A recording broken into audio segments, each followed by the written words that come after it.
Hello guys, I hope you're all well.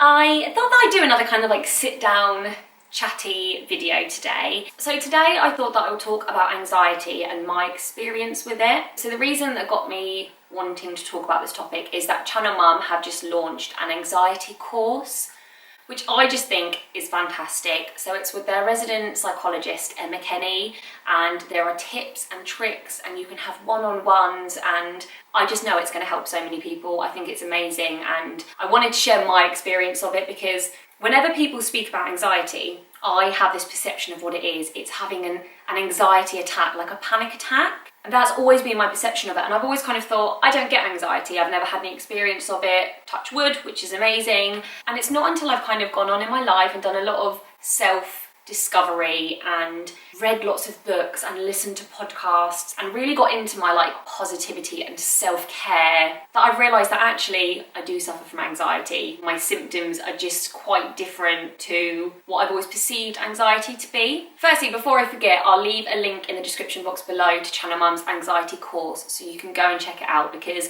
obviously this video is just my experience. I'm hoping that it can help someone, but the Channel Mum course, it's going to help you. There will be so many other people's experience on there and tips and tricks. So the first time that I realised that I suffered from anxiety, I say suffered, I mean, yeah, at the time it does really feel like I'm suffering. It was after I had Jensen. Jensen is now 2, so it's only been the last couple of years that I've suffered from this particular symptom. And I started getting quite an anxious tummy in the mornings. If we were going to a play group, on a play date, like it could be a set thing we were going to, like gym tots or swimming, or it could be meeting friends, anywhere that I maybe hadn't been before, didn't really know anyone, like really know anyone. To put it in a different way, the only places that I could go or people that I would go and see, it's making me feel really emotional, which it never does. My anxiety never makes me feel upset, so I don't know why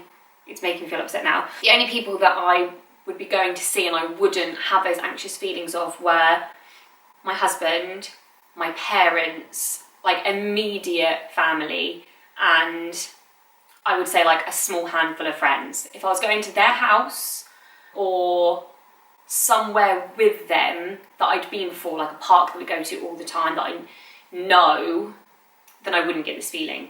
Any other morning I would get it. It's not as soon as or some mornings it would be as soon as I wake up. Other mornings I'd get up, brush my teeth, go downstairs, do breakfast, and then all of a sudden I'd be on the toilet.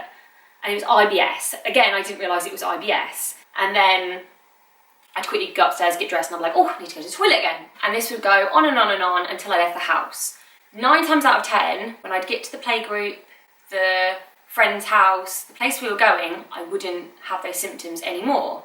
And that would be it for the rest of the day. Upon doing like a lot of research, I found out that it was IBS triggered from anxiety. And when I would try and break it down to what I was feeling at that time, I would be worried about things like, what if the kids cry the whole way in the car? What if we're late because we hit traffic? What if I can't park? What if I walk in late? And that's my main thing, walking in somewhere late, not finding my way, and being judged. What if people look at me funny when I walk in? What if I go into the wrong place? What if I don't know, trip over as I'm going in? What if it's too late to pay for it, or I don't have my money, or I forget something? And it's all these worries about the future and things that haven't happened yet. 9 times out of 10 don't happen, and if they do happen, I just deal with them. If I worry about that and then I get to gym tots and I can't park, I drive around until I can find somewhere to park, I park and I go in. People may look as I go in, but I go in and it's fine. So I know that these things are going to be fine, but I worry about them. I still get it now. I can have weeks where I don't have it, and then I'll have it. Like starting school was a big thing for me. That was a really anxious time for me, but it was fine. It was always fine, and I know it's always going to be fine. And it's only now actually that I'm saying it now that I've realised, actually, maybe if I tell myself it's going to be fine, I won't feel that way, because when I'm going through that feeling, I don't have the mental capacity to say to myself, Jess, it's going to be fine. You're not going to be late. This isn't going to happen. This isn't going to happen.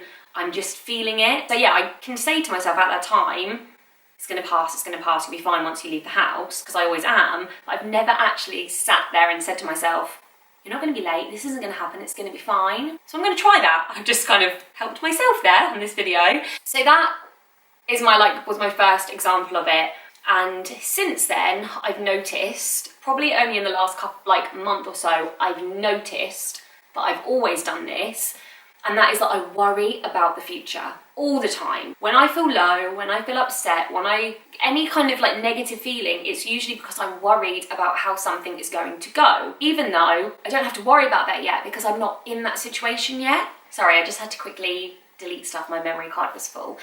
So for example, when myself and Pete separated, I had so much anxiety around, what if there's another woman around my children? What if I feel jealous when I see him move on? What if I'm lonely? What if I never meet someone? When in fact, none of those were guaranteed to happen. And even if they did happen, I would just deal with them at the time. And I would always say to someone that I know, a friend, saying those things, but that might not happen, or but you'll be okay, it will all be okay. But I feel like when it's yourself and when it's happening to you and you're in the middle of those feelings, it's hard to tell yourself that because you're so consumed with the anxiety. So yeah, that's kind of how the anxiety's taken a different form. So I have that morning anxiety, which is centered around a lot of going to unknown places, and obviously IBS is my biggest physical symptom from that. Then I also have a lot of anxiety where I could find myself I could be laid in bed and I'll start thinking, and then thinking about the next situation that could happen after that, and the next scenario and the next scenario, and my heart feels a bit it hurts, not like a heartbreak kind of way, and then I just have to stop and really say to myself, but that might not happen, that's the future doesn't affect me yet. And what I've been trying to do, which I've just realised as well while filming this video, is that I try and do this for when I feel anxious throughout the day. I don't try and do this when I feel like I suffer the most from anxiety, which is in the morning when I'm literally on the toilet for the most of the morning. And that is to be mindful and really focus on the now and how I'm feeling and what my situation is now, rather than worrying about the future, because the future doesn't affect me now. And I feel like if I try doing that in the mornings, I'm going to try that and I'm going to report back at some point if I remember to. That's the thing, like I said, when you're in that, it's very, very difficult to try something new. I guess it just takes practice. And it's not until I really talk about how anxiety affects me that I realise that I've actually suffered with it for a very long time. I remember being in my teens and I'd be going out for a night out and I'd be getting ready and I'd just be thinking to myself, I hope someone cancels, I hope they cancel, I don't want to go.